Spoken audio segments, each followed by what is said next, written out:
Hello everyone, this is JC May Remerata, your pre-service teacher. So we are now in chapter 4, Communication for Work Purposes.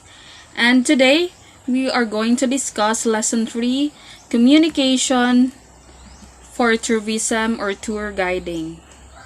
Now I have a question. Have you found or used to traveling, or have you wondered how communication is used in the tourism industry? Then we are going to talk about that. Tourism is a travel for recreational, leisure, or business purposes.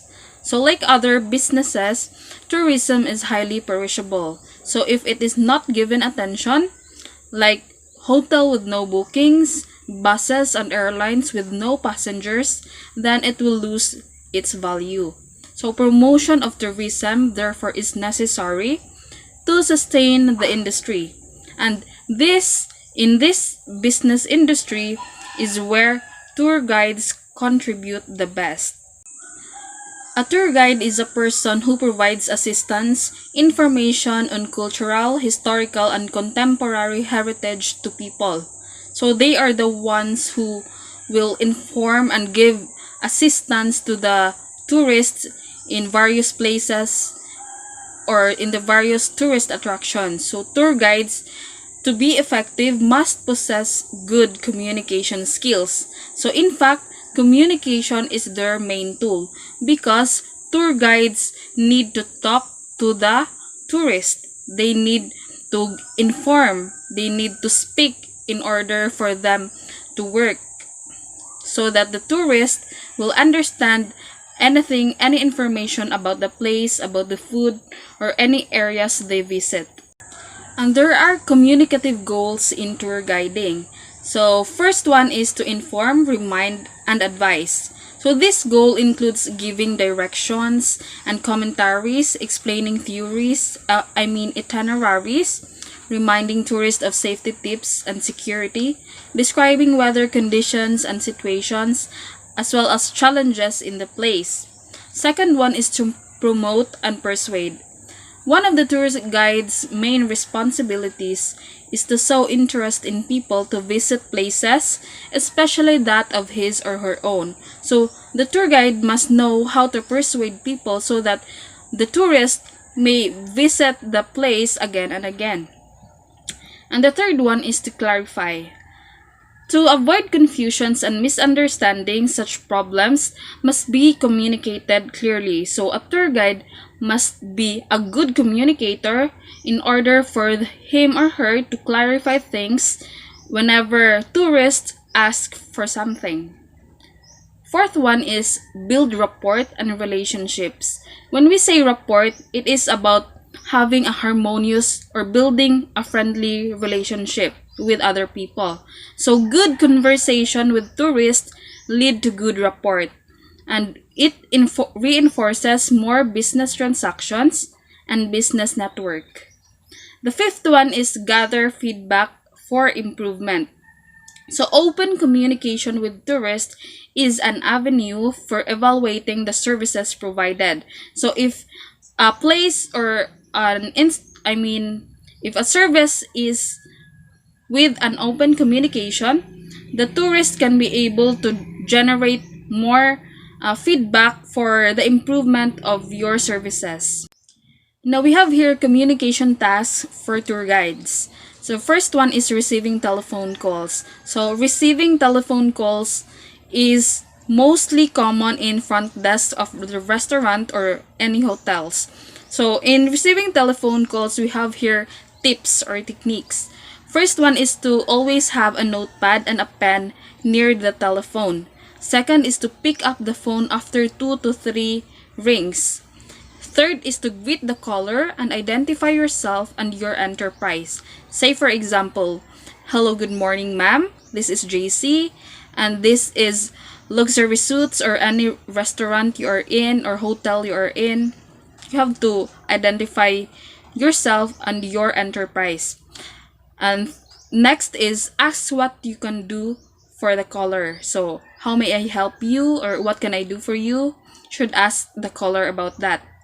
And you have to listen attentively for the message. Next is you should write down the message for completeness and reference, especially if the message is to be relayed to another person, or if the message is long, you should jot down the message. And after the message is given, then of course the caller will say thank you, and then you should also express your joy of having answered the caller's query, like, it is my pleasure to answer your call. Next is preparing an itinerary. So itineraries are prepared primarily to estimate the time to be spent in each site and to systematize the whole tour experience. So with itinerary, unnecessary delays will be avoided. So itineraries are like scheduling of, or giving a list of time and places where you could enjoy your tour or the tourist tour. They can make you can make a list of things and include the time and the activities that should be done during that time. So that is itineraries.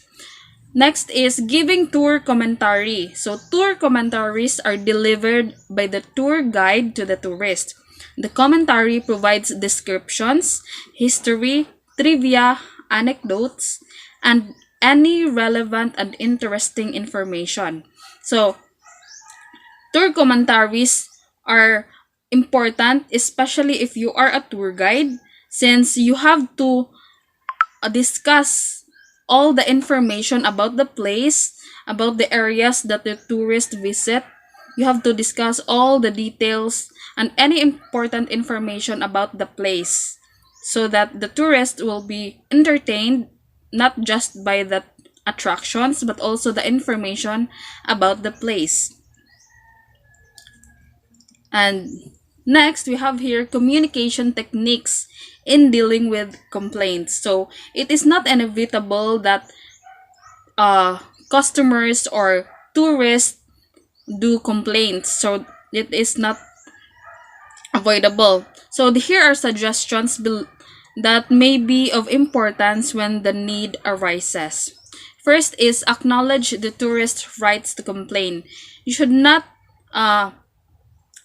be angry about any complaints, so you should be open for the tourist complaints.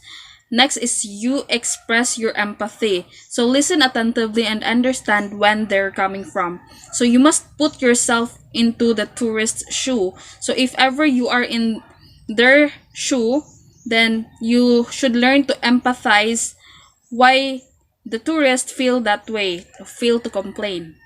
And next is act on their complaints as soon as possible. So it must be immediately acted, and you should offer an alternative plan or solution for the problems, and you should follow through on the solutions so that tourists will have a good feedback towards the your services, and you can provide a good services to your tourists and to the people who go into your enterprises. As FPST students, your course is mostly inclined to tourism industry. So probably many of you will enter in the tourism industry, and this lesson will be very helpful to you in your future careers. So that ends my discussion for today. Thank you for watching.